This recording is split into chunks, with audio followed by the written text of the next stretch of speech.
এইগুলো হচ্ছে তালের আটি, মানে এইগুলো দিয়ে আজকে একটা রেসিপি বানাবো, তো সেটা আপনাদের সাথে শেয়ার করব।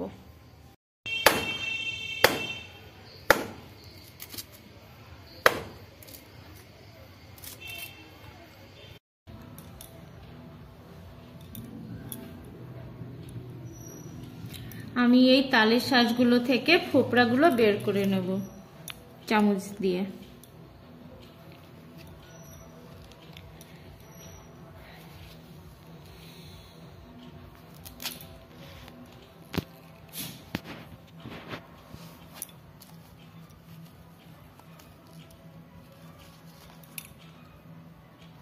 এটা ভেঙে ভেঙে বেরোচ্ছে।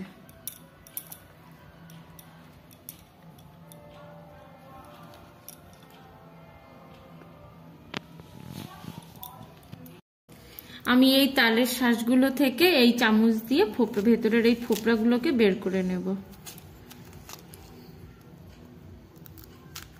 যে বেরিয়ে গেছে, এই যে এইভাবে এই সব শাঁসগুলো থেকে আমি এই ফোপড়াগুলোকে বের করে নেব।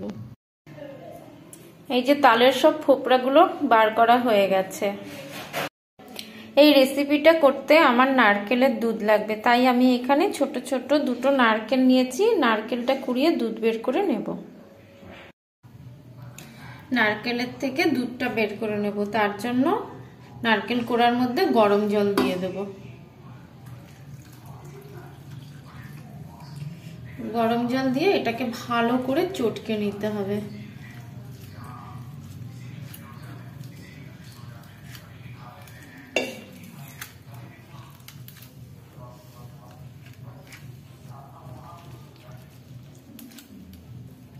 তারপরে এটা ছেঁকে নিলে এই দেখুন নারকেলের দুধটা কিন্তু হয়ে যাবে। তাহলে নারকেলের এবার এটাকে ছেঁকে নিই। এটাকে এইভাবে নিয়ে চিপে নেব, নিয়ে এই যে এইভাবে দুধটা বেরোচ্ছে নারকেল থেকে, এইভাবে তাহলে পুরোটা করে নিই।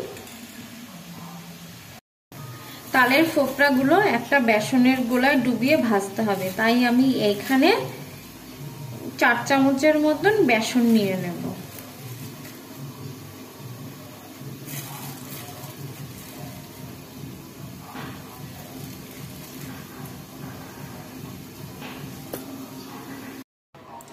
হাফ চামচেরও একটু কম হলুদ গুঁড়ো দিয়ে দেব, আর দিয়ে দেব স্বাদ মতো লবণ।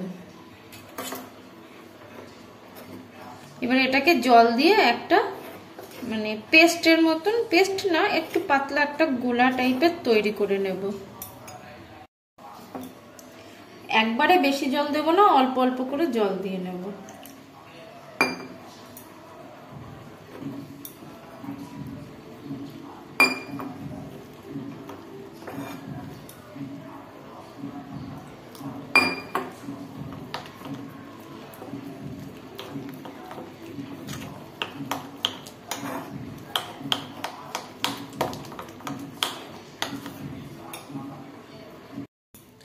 কড়াইতে নিয়ে নিয়েছি কিছুটা সাদা তেল। এবার এই তেলটা গরম হয়ে গেছে।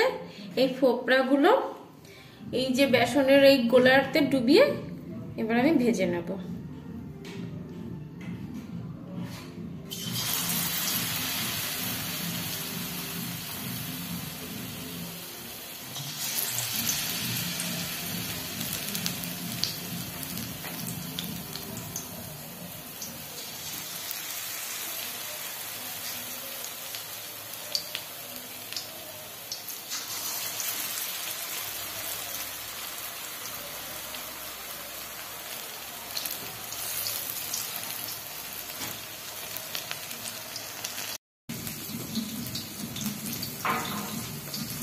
এইভাবেই ফোপড়াগুলোকে সবগুলো বেসনে ডুবিয়ে ভেজে নিতে হবে।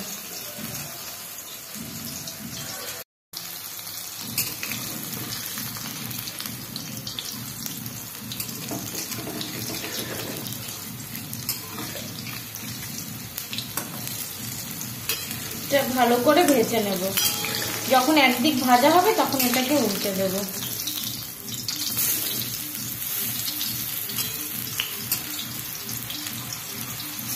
এবার একটু হালকা লাল করে ভেজে নিতে হবে। ফোপড়াটা ভাজা হয়ে গেছে, এবার একটা পাত্রে তুলে নেব।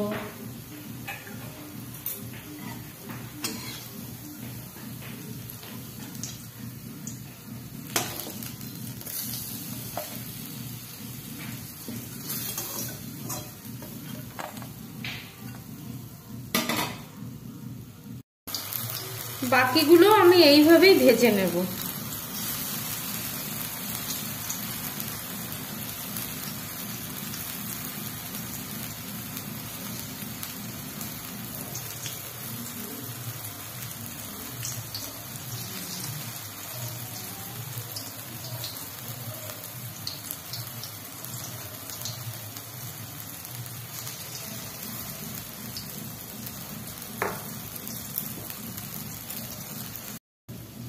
আমি এখানে ছোট্ট একটা পেঁয়াজ নিয়েছি, 5 কোয়া রসুন, 2টো কাঁচা লঙ্কা আর এই সামান্য এইটুকুনি আদা। এটার একটা মশলা তৈরি করে নেব। কড়াইতে যে ভাজা তেলটা ছিল তার মধ্যে আমি 1 চামচের মধ্যে জিরেটা ফোড়ন দিয়ে দেব।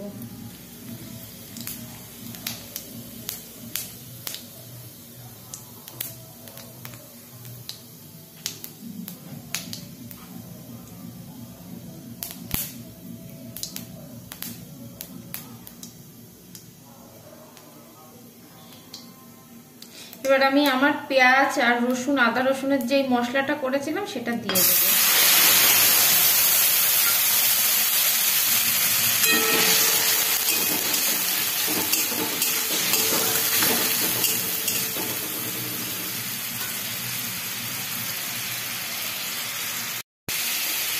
স্বাদ মতো লবণ দিয়ে দেবো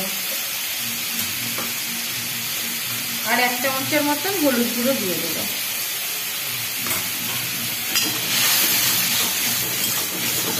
আমি এই রান্নাটাতে আলু ব্যবহার করছি না, আপনারা যদি প্রয়োজন মনে করেন তাহলে আলু দিতে পারেন।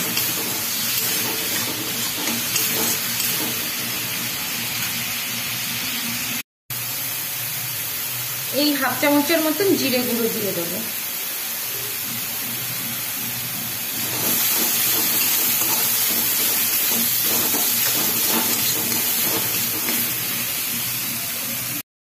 সামান্য গরম মশলার গুঁড়ো দিয়ে দেব।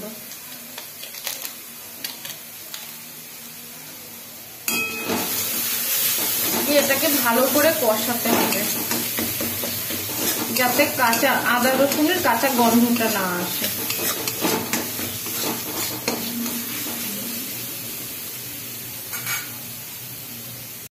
সামান্য একটু লঙ্কার গুঁড়ো দিয়ে দেব কালার হওয়ার জন্য।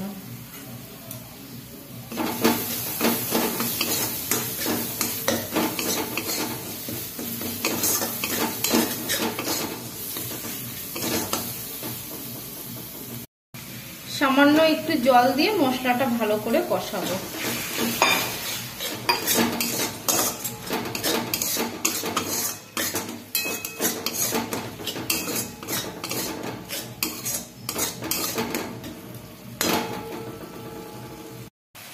এর মধ্যে দিয়ে দেবো 2-4 দানা চিনি।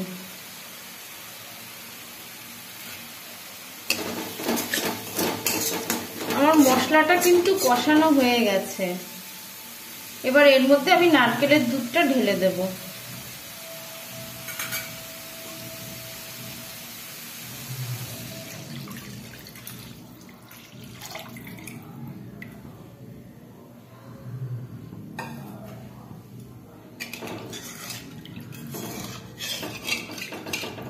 এবার এটা ভালো করে ফোটাবো।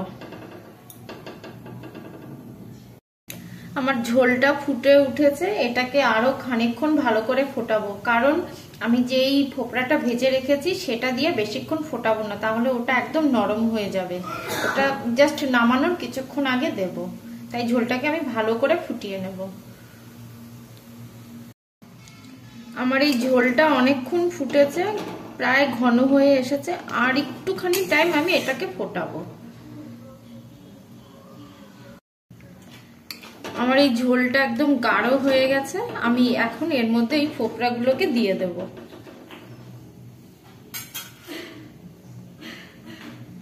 ফোপড়াগুলো কিন্তু এরকম ভাজা খেতেও ভীষণ ভালো লাগে। সবগুলোই ফোপড়া দিয়ে দেবো।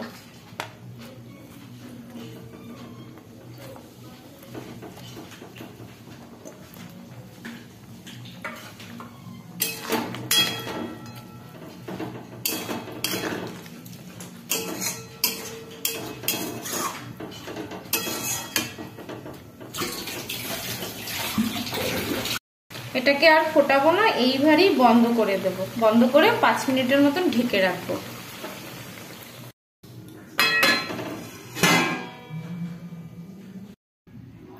তৈরি হয়ে গেছে আমার তালের ফোপড়ার একটা নতুন রেসিপি।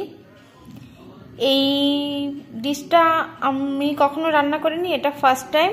আর এটা টেস্ট করে বলবো যে এটা খেতে কিরকম হয়েছে।